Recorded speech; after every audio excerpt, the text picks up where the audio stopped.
أعوذ بالله من الشيطان الرجيم بسم الله الرحمن الرحيم الحمد لله رب العالمين والعاقبة للمتقين والصلاة والسلام على سيد المرسلين وعلى آله وصحبه أجمعين বাংলাদেশ জামাত ইসলাম অঙ্গ সংগঠন শ্রমিক কল্যাণ ফেডারেশন চান্দিনা পৌরসভা সম্মানিত সেক্রেটারি, চান্দিনা পৌরসভার বাংলাদেশ শ্রমিক কল্যাণ ফেডারেশনের উদ্যোগে আজকের ঈদ পুনর্মিলন অনুষ্ঠানের সম্মানিত সভাপতি এবং শ্রমিক কল্যাণ ফেডারেশনের সম্মানিত সেক্রেটারি,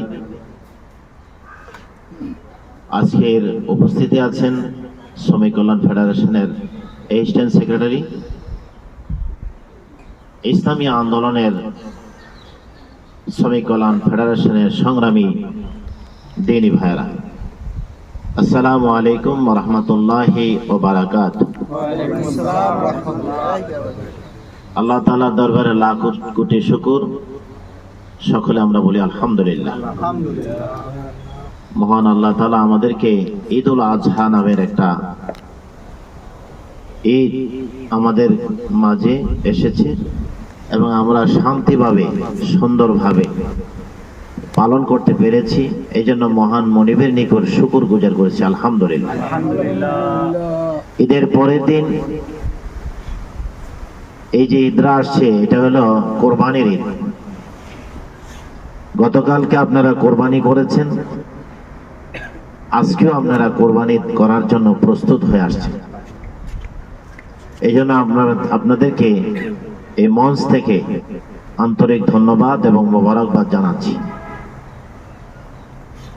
যে আমরা কোরবানি আজকে কিভাবে করলাম। দেখেন, এত বড় বিশাল একটা ঈদ উৎসব সারা বিশ্বব্যাপী, সকলের বাড়িতে কিছু না কিছু কাজ আছে, দাওয়াত আছে, মেহমানদারি আছে। এগুলাকে প্রত্যাখ্যান করে ইসলামী আন্দোলনের ডাকে সারা দিয়ে সময়টাকে কোরবানি করেছে।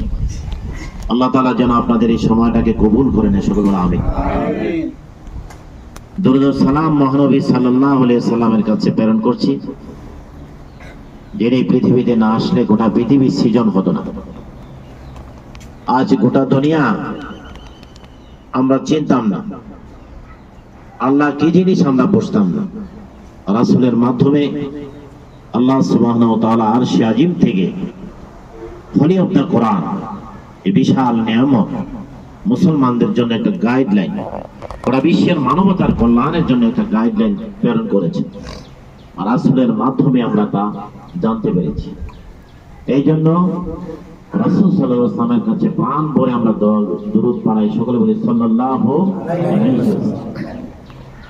কিছু কিছু কুলাঙ্গ তারা ময়দানে পাবলিশ করে যে আমরা নাকি দুরূদ পড়ি না। আমরা যে বলি আকাশেতে ফেরেশতারা কাতারে কাতারে তারা সবাই পড়ে সাল্লাল্লাহু আলা মুহাম্মাদ ইয়া রাসূলুল্লাহ, এটা কি দুরূদ? এটা তো কাসিদা, ঠিক আছে? দুরূদ হলো সাল্লাল্লাহু আলাইহি ওয়াসাল্লাম। আল্লাহুম্মা সাল্লি আলা সাইয়্যিদিনা ওয়া নাবিয়িনা ওয়া শাফিয়ানা ওয়া হাবিবানা ওয়া মাওলানা মুহাম্মদ ওয়া আলা আলিহি ওয়া সাহবিহি আজমাইন। এভাবে অসংখ্য দুরূদ আছে না নাই? নবীজির নামে, নবীর নাম লইলেই দুরূদ পড়তে হয়। এটা হলো কি ফরজ, ঠিক না? ঠিক, এটা হলো কি ওয়াজিব। নবীর নাম লইলে দুরূদ পড়তে হবে। কিন্তু অনেকে অপপ্রচার চালাচ্ছে আমরা নাকি দুরূদ পড়ছি না। এই জিনিসটা জনগণের কাছে পৌঁছে দিতে হবে। রাজি আছেন? ইনশাআল্লাহ। তাইলে আমরা বলি সাল্লাল্লাহু আলাইহি ওয়াসাল্লাম।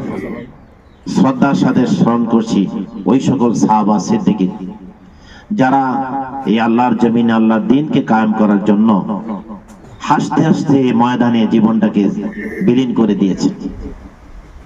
ওই কাফেরদের মোকাবেলা উহুদ, বদর, খন্দক যুদ্ধের ময়দানে তাদের জীবনটাকে হাসতে হাসতে বিলীন করে দিছে কি দিছে না?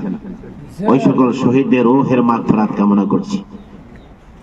বিশেষ করে বাংলাদেশে কোরআনের রাজ কায়েম করার জন্য সদ্য যারা শহীদ হলেন, তারাও তো আমরা যেভাবে দুনিয়াতে চলাফেরা করতেছি, আমাদের শান শকত নিয়ে, আমাদের চেয়ার নিয়ে, আমাদের আত্মীয় স্বজন নিয়ে, আমাদের এই সকল ভূমিকা বাংলাদেশ আমরা রাখতে, তারাও তো এটা রাখতে পারত, ঠিক না বেটি?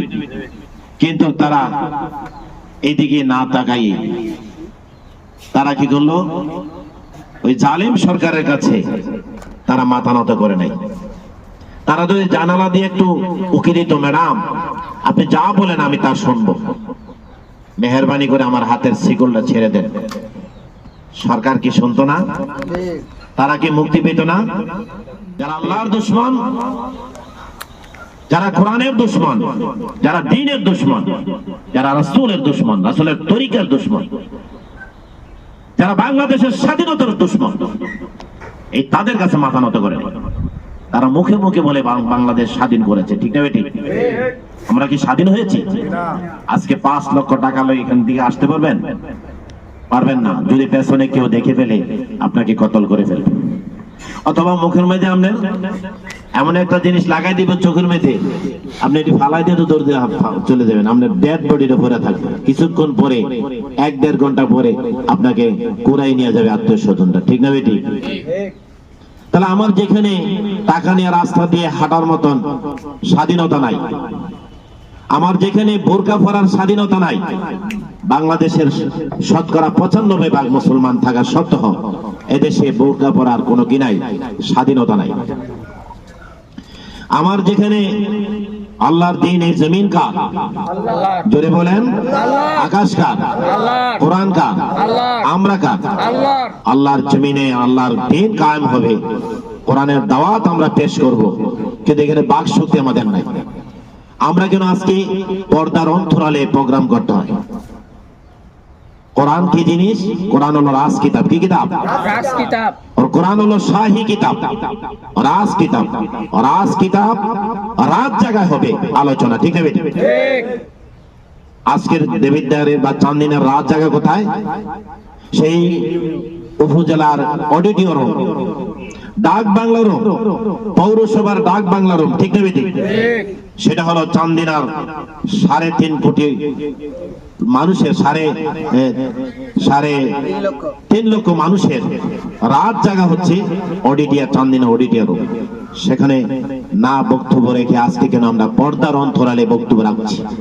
আমাদেরকে টুটি চেপে ধরা হয়েছে, আমাদের বাক শক্তিকে রুদ্ধ করা হয়েছে। গণতন্ত্র গণতন্ত্র বলে, অথচ এটার নাম হচ্ছে স্বৈরতন্ত্র, ঠিক না বেটি? আর আজ সারা বাংলাদেশে স্বৈরতন্ত্র চেপে দেওয়া হয়েছে জনগণের কাছে।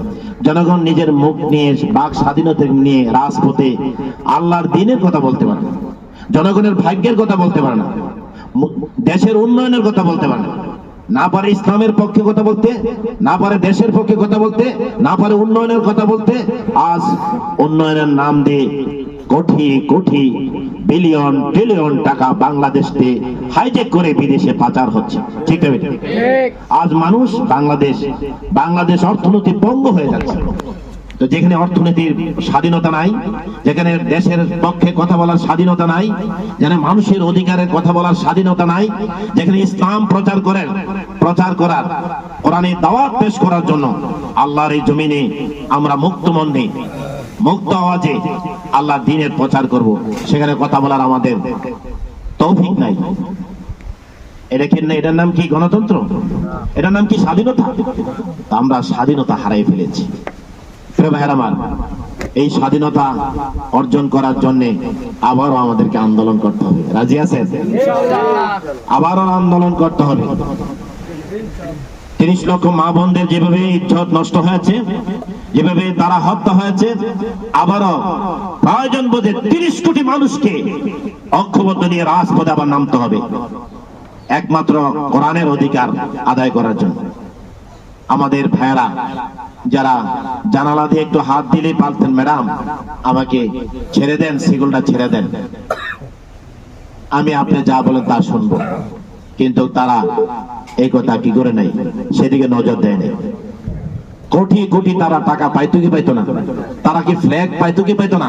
লাল গাড়ি, সবুজ গাড়ি, মার্সেডিজ গাড়ি পাইতো কি পাইতো না? পাইতো। এই দুনিয়ার লালসা, কোটি কোটি টাকা, দুনিয়ার ইজ্জত, দুনিয়ার সম্মান তারা পায়ের তলে ফারে ওই তাগুতি শক্তির কাছে মাথা নত করে নেই। এক আল্লাহর নাজরানা, তারা আল্লাহর কাছে নাজরানা পেশ করে গেছে যে আমরা এই তাগুতি শক্তির কাছে মাথা নত করি নাই। গোটা বিশ্বের তাওহীদের জনতার বিপ্লবী ভাইরা, তোমরা জেনে রাখো, তোমাদের সামনে এই ধরনের জুলুম নির্যাতন, জেল জুলুম নির্যাতন তোমাদের মাঝে আসবে। তোমরা কোনদিন তোমরা স্বাস্থ্যহীন হতে পারো, লেখাপড়া কম হতে পারে, তোমাদের টাকা পয়সা না থাকতে পারে, আভিজাত্য না থাকতে পারে, কিন্তু ইমানি সস্প নিয়ে রাজপথে তোমরা দাঁড়ায় থাকবে, ওই তাগুতি শক্তির কাছে মাথা নত করবে না। ঠিক না বেটি? সে আদর্শকে লালন করে আমাদেরকে সামনে এগিয়ে যেতে হবে। আমাদের ভাইরা এটা আমাদেরকে শিক্ষা দিয়ে গেছেন। আমরা আজকে এই মঞ্চ থেকে দোয়া করি আল্লাহ তাআলা যেন মাওলানা মতিউর রহমান নিজামী এবং আলী হাসান মোহাম্মদ মুজাহিদ, জনাব কামরুজ্জামান এবং আব্দুল কাদের মোল্লা ভাই সহ, আল্লামা দেলোয়ার হোসেন সাইদি সহ সকলকে যেন আল্লাহ তাআলা জান্নাতের সর্বোচ্চ মাকাম দান করে।